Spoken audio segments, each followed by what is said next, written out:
안녕하세요. 제주도 이주 컨설팅 전문 가운부동산 가운건설 대표 최재헌입니다. 지난 시간에는 전원주택을 관리하는 노하우에 대해서 말씀을 드렸습니다. 처음부터 습한 기온을 줄이고 수맥 정도는 최소한 확인한 후에 건물을 안 쳐야 그 집에 사는 사람들이 편안하지 않을까요? 앞으로는 집을 리모델링 할 때부터 또는 건축을 시작할 때부터 입주자를 위한 관리 계획이 고려가 되었으면 좋겠다는 것이 제 생각입니다. 이주 컨설팅을 하다 보면 제주에도 홈쇼핑으로 배달이 되나요? 라고 물어보시는 분들이 계신데요. 오늘은 제주 도민들은 도대체 어디에서 어떻게 쇼핑을 하는지에 대한 궁금증을 풀어드리도록 하겠습니다. 제주는 육지와 멀리 떨어져 있지만 생활 여건은 결코 나쁘지가 않습니다.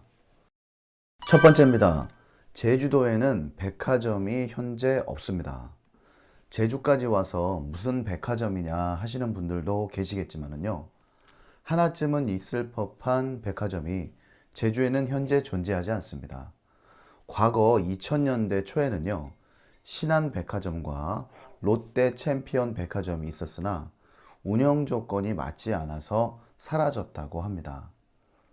요즘처럼 설 명절을 앞두고 붐비는 백화점의 풍경은 제주도에서는 보실 수가 없으니 참고해 주시기를 바라겠습니다.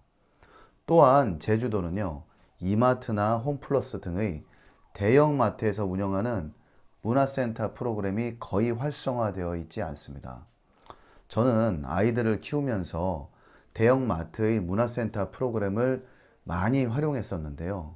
금액도 좀 저렴한 편이고 유행에 따른 신규 프로그램도 많았기 때문입니다.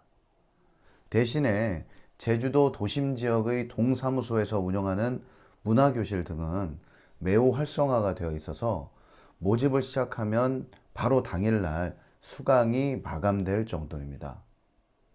이 외에도 도민 지원 차원의 외국어 무료 교육, 승마 교육 등의 레포츠 교육이 무료로 제공되는 경우가 많기 때문에 어떤 입도인 분들은 제주도 1년살이를 하면서 아이들을 학교에 보내시고 제주도에서 제공하는 무상교육을 잘 활용하시며 1년 내내 교육을 받으시는 분들도 많이 봤었습니다.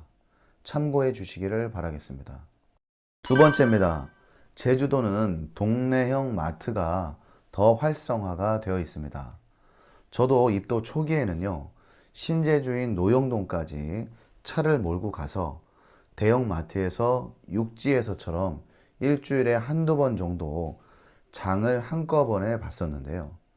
지금은 동네에 있는 큰 마트가 오히려 농수산물도 싱싱하고 배달까지도 친절하게 해주기 때문에 펜션이나 카페 용품을 구입할 때를 제외하고는 동네 마트를 이용하고 있습니다. 제주 도민분들은요, 저처럼 가끔 육지에서 손님이 오셨을 때나 다양한 물품 구입을 해야 할 때는 읍이나 면단위에 있는 대형 하나로 마트를 이용하는 경우가 많이 있습니다. 제주도는 하나로 마트가 이마트나 홈플러스보다 더 큰 경우가 많기 때문입니다. 이제는 관광객들도 이 점을 잘 아시고 관광지 주변의 대형 하나로 마트로 쇼핑이 몰리는 추세입니다. 한 가지 제주도만의 특성이 있다면요. 제주도에는 숙박업소와 카페, 음식점이 매우 많다 보니 시내 여러 곳에 대용량 도소매 전문점이 있어서 저처럼 대가족의 경우에는 이용하기가 좋았습니다. 세 번째입니다. 제주도 다음날 로켓 배송이 됩니다. 먼저 코로나로 인한 택배 대란으로 고생하시는 관계자분들께는 예민한 이야기가 될 수 있지만 의도가 전혀 다른 거니까요. 양해를 부탁드리겠습니다. 항상 말씀을 드리지만 제주는 육지에서 뚝 떨어져 있는 섬일 뿐이지 외딴 시골이 아닙니다. 제주도 3년 전부터 전날 오후 3시 이전에만 주문을 하시면요. 다음 날 바로 배송이 되는 쿠팡 로켓 배송이 되기 시작했습니다. 현재는 서귀포 지역까지 일부 품목을 제외하고는 전날 주문하면 다음날 도착하는 로켓 배송이 시행이 됩니다. 여기서 중요한 것은요, 로켓 배송이 아니라 제주도 육지와 같은 조건으로 유통이 이루어지니 큰 불편함이 없다는 것이 핵심이 되겠습니다. 다만 홈쇼핑에서 게장 등의 생물 배송이나 유가 공유, 직접 설치를 전제로 하는 큰 가구 등의 상품은 주문이 불가한 경우가 아직도 많이 있습니다. 네 번째입니다. 제주도민은 5일장 문화를 아주 사랑합니다. 저는 제주에 관광 왔을 때 제주 5일장 시장을 관광 차원에 갔던 것이 기억이 아직도 생생합니다. 시장도 매우 컸고 물품도 굉장히 많았었는데 거기에다가 맛난 음식도 많아서 신기하고 즐거운 시간이었습니다. 저도 막상 제주에 입도를 해보니까요, 저 또한 5일장 문화에 푹 빠져들게 되었습니다.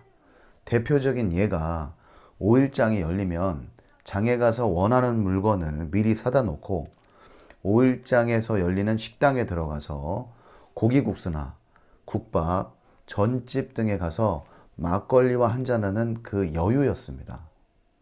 제주 유산균 막걸리의 맛이 그때 가장 그 빛을 발하기 때문인데요. 제주 막걸리가 특히 맛있다기보다 좋은 사람들과 함께하는 행복한 그 순간이 더 소중했기 때문이 아닐까 생각해 봅니다. 제주도는 각 지역별로 5일장이 다른 날에 서게 되었는데요. 대부분의 농수산물은 대형 마트에서보다는 지역 5일장에서 쇼핑하는 것이 익숙합니다. 봄이 또 되면 작은 화분이나 묘목 등도 5일장에서 구입을 합니다. 제주도는 제주공장이 거의 없으므로 공산품은 대형 쇼핑 매장에서 대부분 구입을 하지만요. 농산물 등의 생물 등은 5일장에서 구입을 하시는 것이 싱싱하고 또한 저렴합니다. 여기서 조금 더 발전을 하게 되면요. 저의 경우에는 수산물은 직접 선장님께 구입을 하고요. 과일 등은 농장에서 직접, 야채 등은 철에 맞춰 박스 단위로 밭에서 구입을 직접 하기도 합니다. 이런 재미도 제주를 살아가는 소소한 행복이라고 할 수가 있겠습니다. 오늘은 제주도민은 어떻게 쇼핑을 하는지에 대한 말씀을 한번 드려보았습니다. 앞으로도 제주도 이주를 준비하시는 분들께 소소한 일상의 정보를 제공할 수 있도록 또한 노력하겠습니다. 긴 시간 시청해 주셔서 대단히 감사합니다. 다음 시간에 뵙겠습니다.